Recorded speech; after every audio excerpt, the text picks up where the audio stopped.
Okay, so in part 4 of this set of Goldwork tutorials, I'm going to show you how to couch down Goldwork threads.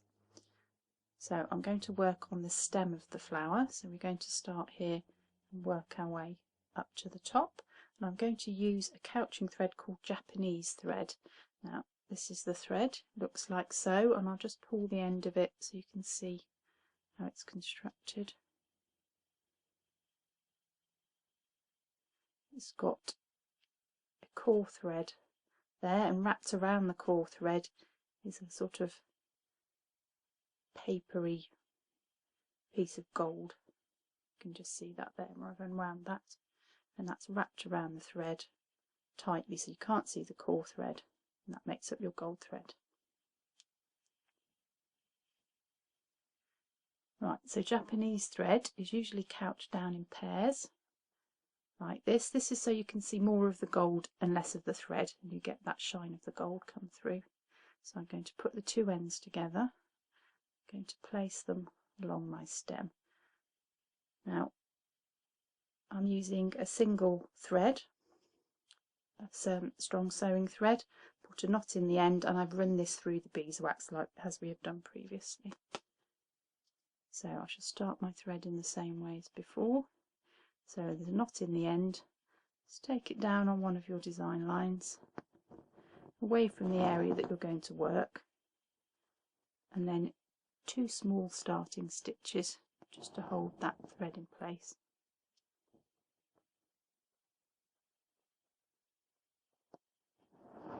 There's the first, and the second one close by.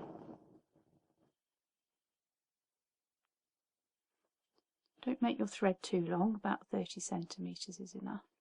So there's my 2 starting stitches, and I'm going to come up, not on the very end, just in a couple of millimetres. My stitch is going to go over the 2 threads, so put those together like so, and this thread goes over the top, over the gold threads, and down the other side. Don't put too tightly, but you can just see I'm putting some tension on it there to hold it in place. I'm going to work my way around this stem just with small stitches like so, about 2 or 3 millimetres apart, and make sure that the stitch is 90 degrees to the gold Japanese thread.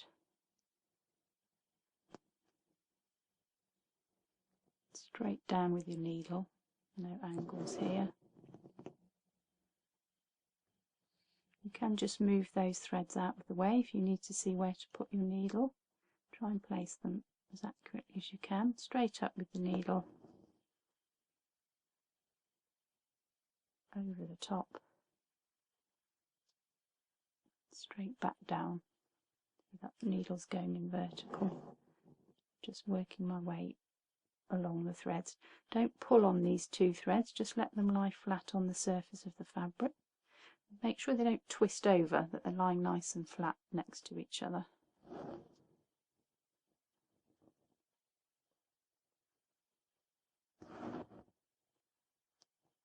Try and keep that distance between your stitches the same, and straight across your gold thread. You can just see I'm moving that gold out of the way just to make sure I bring my needle up in the right place.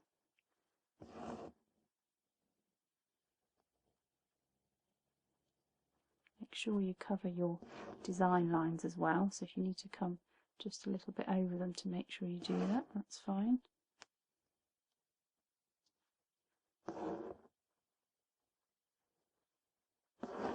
Try to get a nice smooth curve. I'm just going to lie those around in the right direction to help me.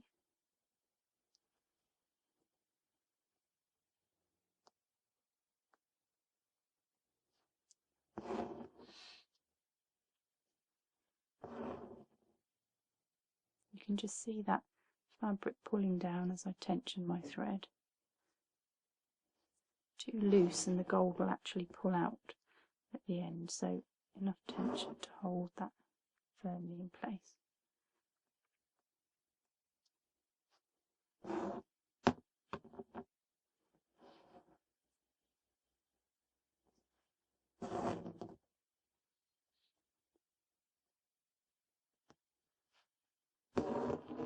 Take as much time as you need to get this nice and neat. You will pick up speed as you get more practiced.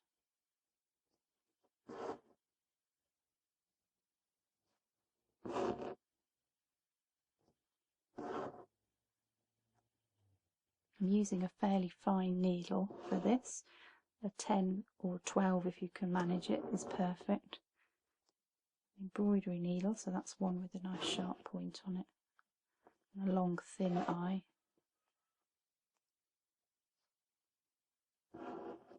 Getting near the top now,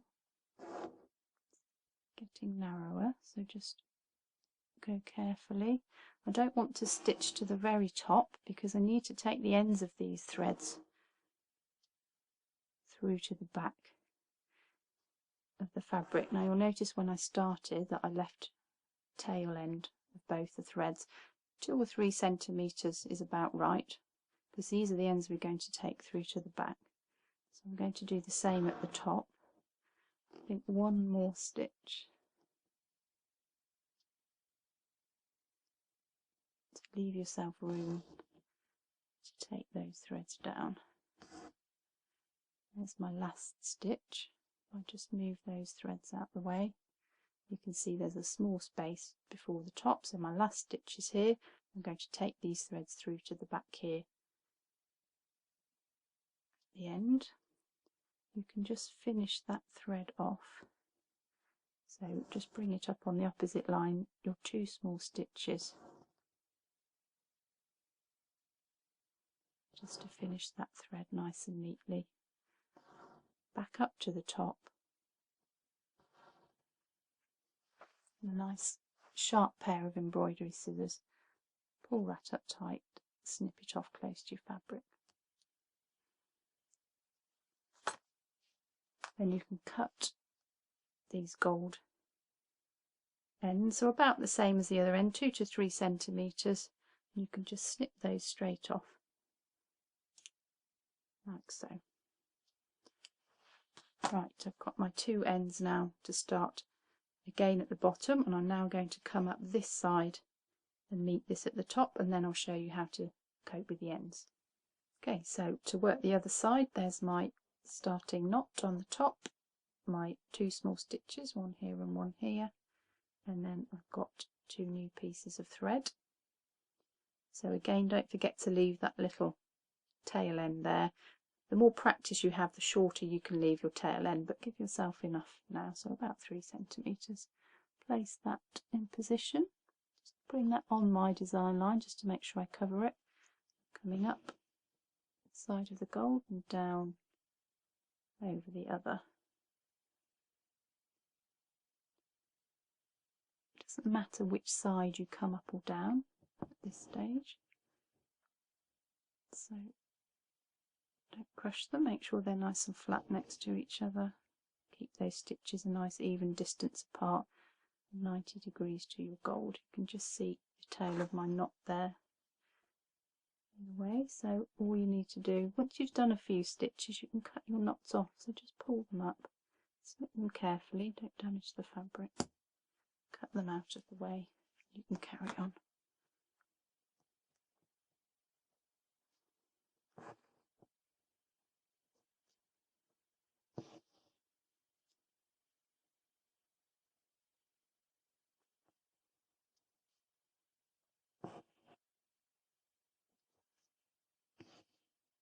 Placing them in position for a nice smooth curve.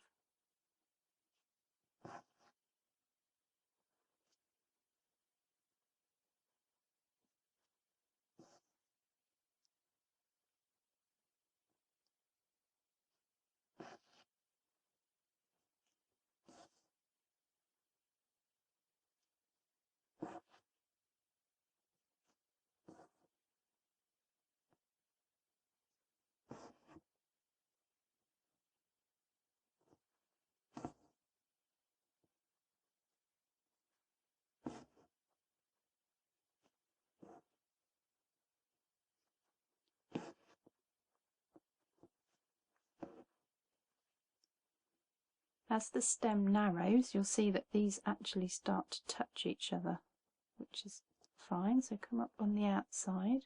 If you're not working from the outside, change the side. Down on the inside so that your needle is going down next to the gold and not up next to it, which can damage it. And they'll get closer and closer till eventually they are touching.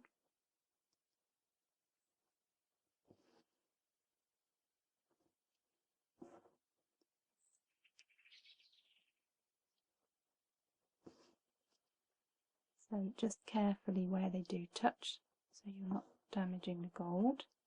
Now at this point we can either go all the way to the top with your 2 threads,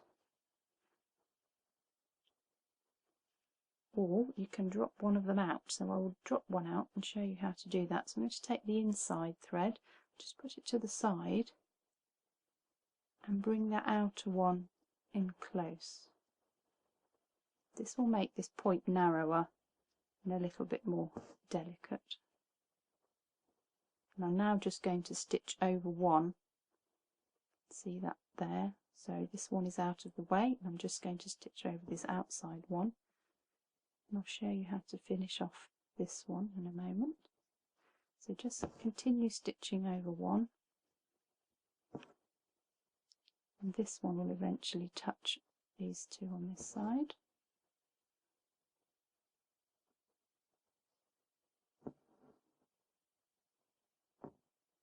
So at the top we have 3 pieces sitting next to each other, and again don't go right to the top because this one is going to be finished as these 2 are in this space. So now we have 3 at the top and we have this one here that we're going to slide into here and finish off between to give us this nice point at the end. Okay, so now we've finished couching our Japanese thread, we need to deal with the ends. We need to finish these ends off. Now they are quite delicate. This will come unwrapped if you leave them unfinished, so we're going to take them through to the back of the fabric and tie them off. I'm going to start with this one here. This is the one that we just left out to the side so that we could make this nice sharp point. I'm going to use a technique called the lasso technique. So what I have here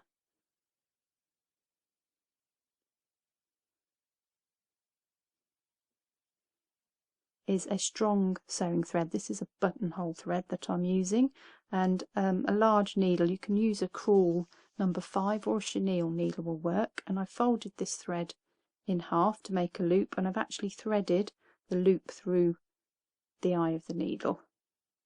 So the 2 ends are on this side and the loop is on this side. We're going to use this loop to pull the thread through to the back. Okay, so let's start with this centre one here. I'm just going to pull that out of the way, and we want to finish this right up in this point here. If we finish it here, we'll be able to see some of the background fabric, so right up at the top here. What I'm going to do is right in that point, take my needle, see that there, straight through to the back. Now the fabric will bounce a bit and you'll hear a sort of popping noise. There it is, and pull that all the way through, so you've got the thickness of the needle and the eye and the 2 threads and the loop going all the way through to the back. That will make a hole in the fabric, sort of parts the threads of it so we can pass the gold through. So I'm going to put my needle back in the hole,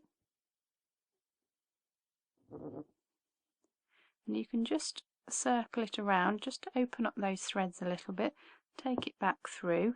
Now I'm going to just hold on to the loop, pull the 2 ends through, so I'm just left with the loop on the top. To try and do this so you can see. So now you need to just get the end of the Japanese thread, the very end, and just place it in the loop like so, and pull down underneath very gently your other hand, just so that's flat on the surface of the fabric. It's just caught the end of the thread. Right, I'm going to hold this strong thread underneath the frame in my thumb and my finger, and I'm just going to wiggle that around and pull it through. Just wiggle around to open up the hole. It is going through. There it goes. Hear that little ping. Just pull it through very slowly, wiggling it round. and that's through to the back. And then underneath you can just twist the thread and that will just wrap that thread up nice and tight. And there's one piece through. So let's have a go at the other three.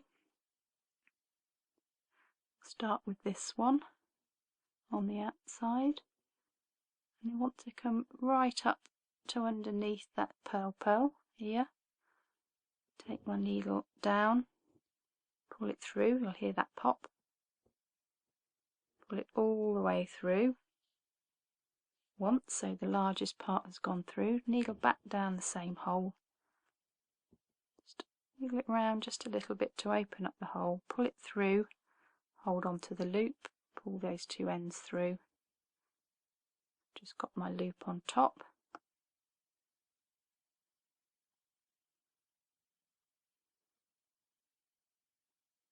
Catch the end in the loop, just place it in the loop, pull the loop down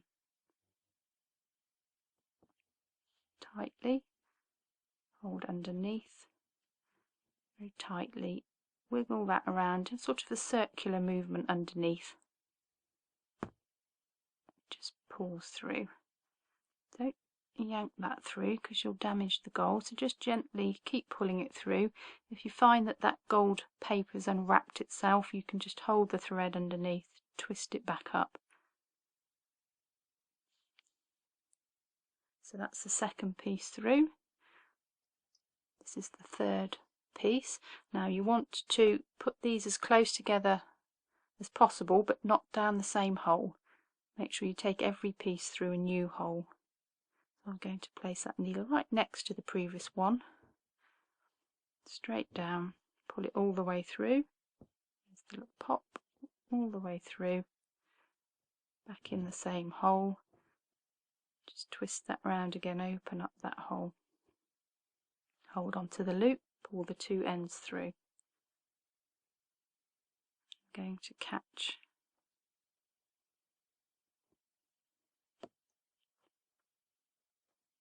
a little bit fiddly, catch the end of that gold thread in the loop.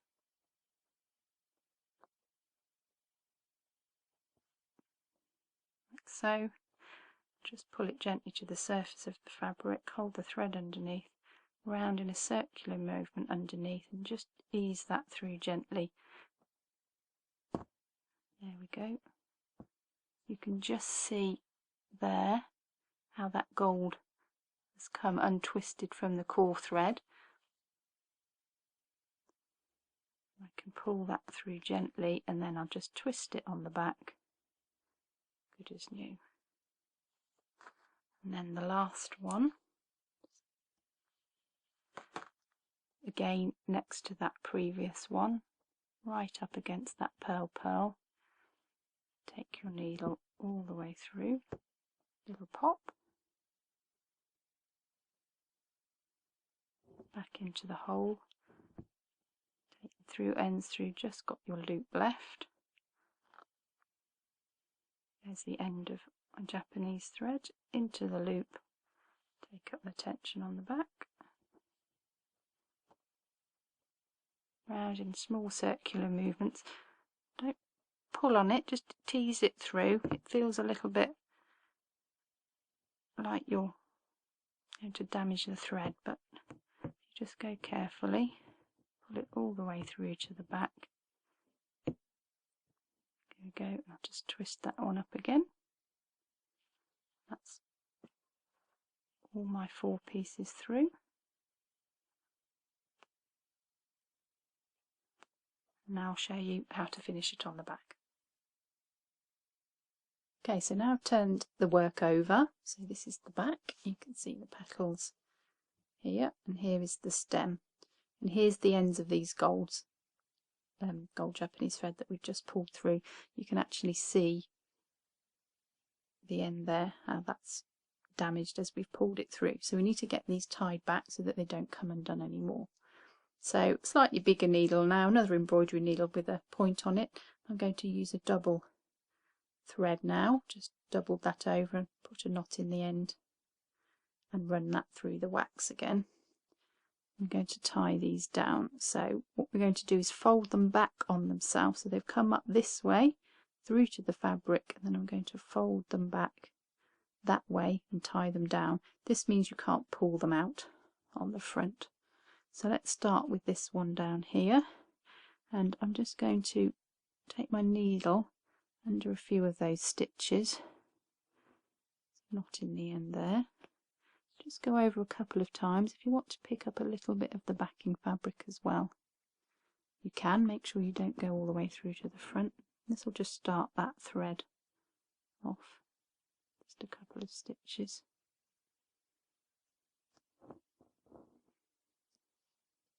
And we can just snip that knot off.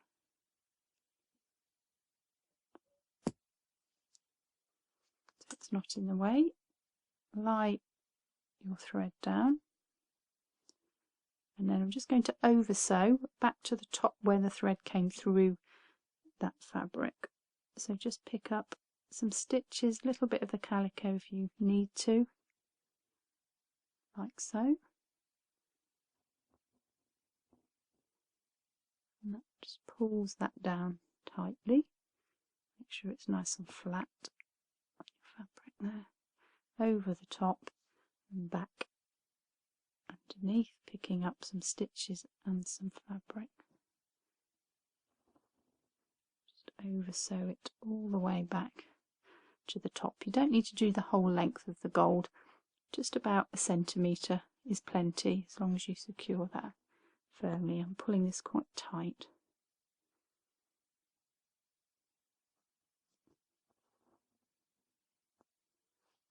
Make sure it's flat, just give it a little pull. Right the way back to the top, just to make it really secure.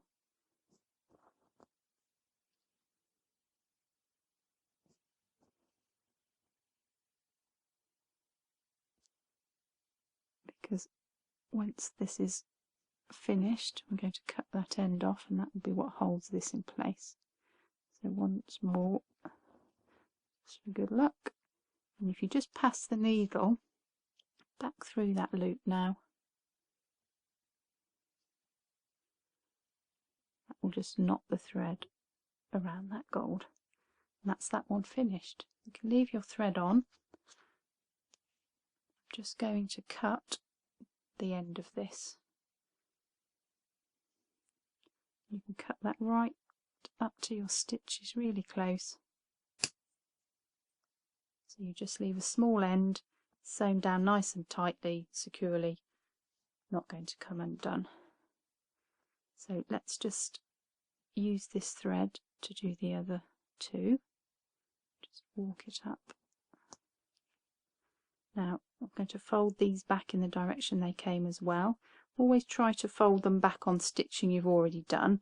Don't take them out to the side and finish them off in the side, because it will show on the front. So fold it back on itself, back in the direction it came.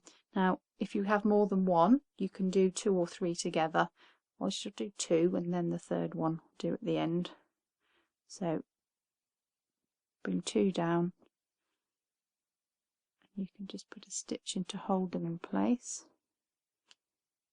Over the top, back underneath, just pick up some of that backing fabric and the stitches. Nice and secure, and then we will just again work our way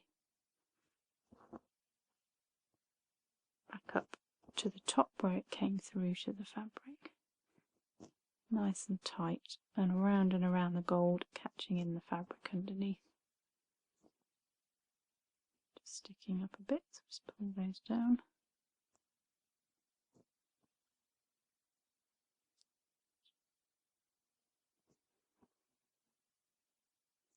Right to the top, so there's those 2, and then we will just bring the third one down, go back over the top. You can just go around all 3 if you like, just to secure that.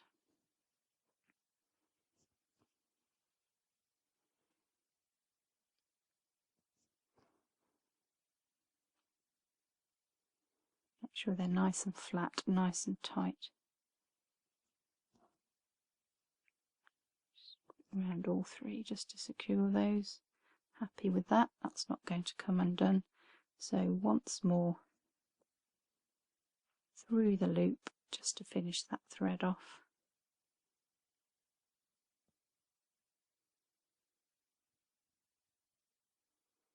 And that's your threads finished. That whole process is called plunging. So you're plunging the ends through to the back and then tying the ends off. So plunging and tying off. Happy that's not going to come undone, so I can cut my working thread off. And then you can cut these loose ends of gold just to tidy it up. So sharp pair of scissors right up to your stitches, nice sharp snip. And there's your finished ends. Okay, so we've worked our two outside pieces of Japanese thread, and I've actually filled in the middle in exactly the same way with some more pieces. And I've started at the bottom, worked up to the top. When the gold meets the gold at either side of it, I plunged it through to the back. So there's one plunge there, one there, one there, one there. Just filling in that space and then just plunging them all along that line down through to the back and tying them off just to give that solid feel. So we're going to do some more couching now, and we're going to come around this spiral here, but I'm going to use a different couching thread and a different colour. So I'm going to use a thread called Racco. I'm going to use silver this time. And you can see here how the Racco is formed. Again, a core thread in the centre. This has a silver, more of a thread, and less of a wide piece of paper like the Japanese thread, tightly wrapped round, and you can just see this wave effect to it, and it gives it a really nice decorative edge. So this is what we're going to use, and I'm going to change the colour of the thread I use to stitch it down with to a matching grey thread, so again you can see the silver come through and not the thread. Okay, so single thread, fine needle, again number 10 or 12, knot in the other end, just run it through the wax, beeswax again, and I'm going to now put my knot out of the way, and I'm going to do my 2 small stitches back on this line here. The knot will get cut off, so just put it out of the way so it doesn't get tangled up in your threads. There's my 2 small stitches, and I'll just bring the needle up without putting the silver thread on where I want to start. So again, not right next to this purl because that's where we're going to plunge the end, so just come in a little bit along that line like so. Remember to leave an end to take through to the back,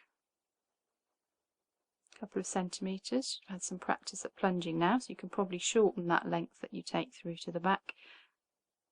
Up over the thread, back down the other side. Now this has got natural little grooves in it where the waves are, so you can let your thread sit in one of the grooves, pull that down tight like so.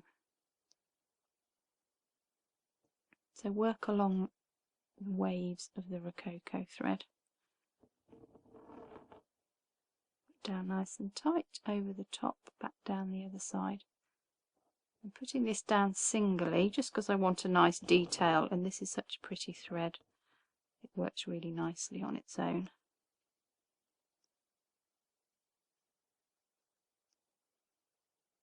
Over the top, down the other side, just curl it around the shape just to help you get a nice smooth curve. Work your way around, placing your stitches in the waves.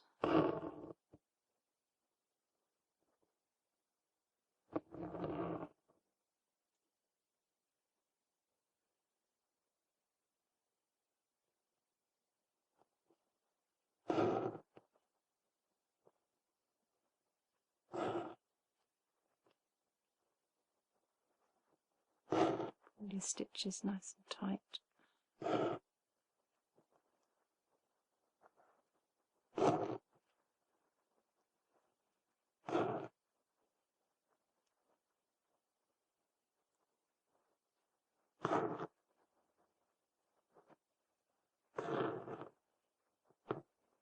Now this is a tight curl at the end, so I just need to curve it round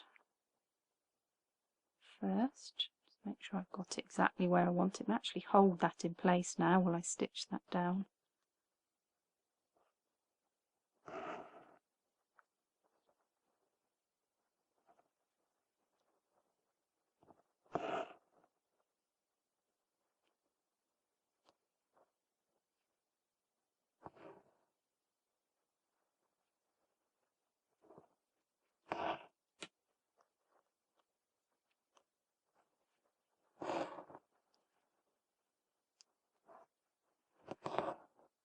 Keep an eye on where the end of that curve is. You don't want to go right to the end, so I think just one more stitch in there and that will do me. And then, right, you need to finish your thread now.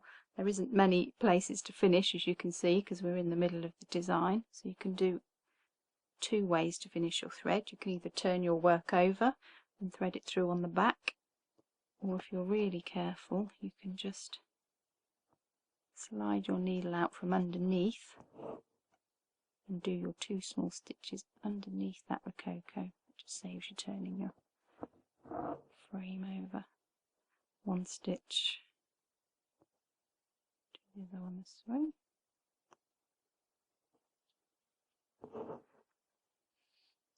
Second stitch right underneath there, so they're hidden. Cut your thread off on the back, and then I shall just cut this piece of Rococo ready to plunge through to the back, so a couple of centimetres, snip it off, and then you can plunge these end through using the lasso as you did for your Japanese thread. I'm just going to show you one end because this thread is much thicker than the Japanese thread and it just takes a little bit more force to take it through, so if I demonstrate that you can hopefully see how much more force it needs. So put your needle in, pull it all the way through as before, exactly the same technique, no different. Back in, needle's just come unthreaded, so bear with me. Okay, back in the hole and just really widen that hole this time, really turn that needle in those big circles, open up those fibres. Pull your two small ends to the back so you have your loop on the top. Catch just the very end of the Rococo in. Now this is going to bounce around quite a bit more, so I'm going to pull it a lot harder. There we go. Because I made that hole bigger, that actually went through quite nicely. So make your hole a little bit bigger for the Rococo, just so that can pass through. Do the other end. Just decide where you want the end of your curl. Think about there. Straight through, you'll hear that pop. All the way through. Back down the same hole. Just really widen those fibres. Back through, just pull the two ends through, leave your loop on the top. The very end of your Rococo in the loop. Again, pull tightly from underneath. This one's a bit tighter, there we go, that's gone through quite smoothly. Just pull it through gently, you have to get the wiggle through, so don't pull it too tight because you'll distort your nice curve, so just make sure it's through to the back. Just adjust on the front. Nice smooth curve shape. And then you can tie off your ends on the back. So I've just finished off the Rococo. So this was the one that we worked previously. I've added this one in, and I've gone around the leaves as well. 2 pieces here, so plunge them here and here. This will give you a nice sharp point. And then this one right down at the bottom, and this one just inside it to again join it nicely to the stem, just to complete this lesson in couching. So we have one more lesson to go, and we'll do some little finishing details and finish it all off beautifully. So I hope you join me next time.